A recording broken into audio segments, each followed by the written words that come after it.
Let's talk about Adina Howard for a minute. I'm such a fucking fan. Unsurprisingly, and if you know me, you'll figure this out very quickly. You know, I often refer to myself as a demon of chaos. And that's because in general, I just used to, when I was younger, I just used to like make people feel uncomfortable.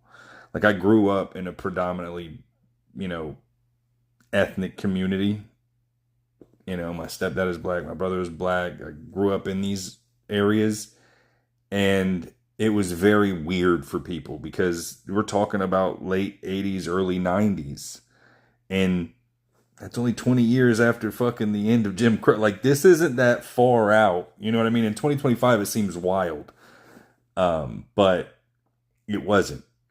And I also prefer to date women of color. I mostly have my whole life.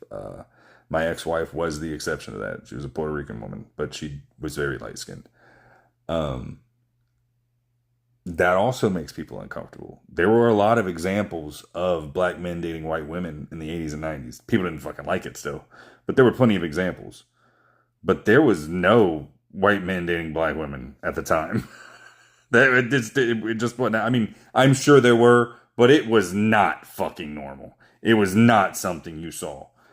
Um, like, shout out to Serena and fucking the brat. You know what I'm saying? And like, y'all putting us out here on the map. We appreciate you.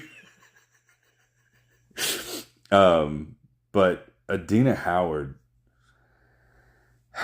she, I mean, people say this all the time, but she kicked the door open.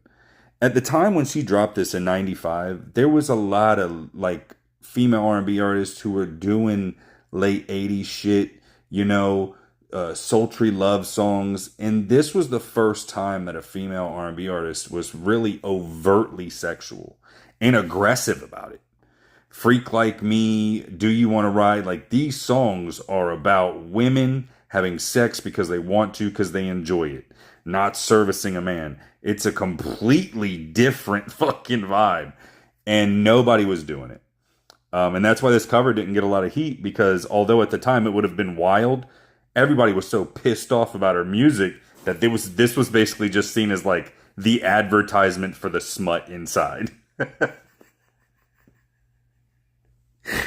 And as someone who loves fucking chaos,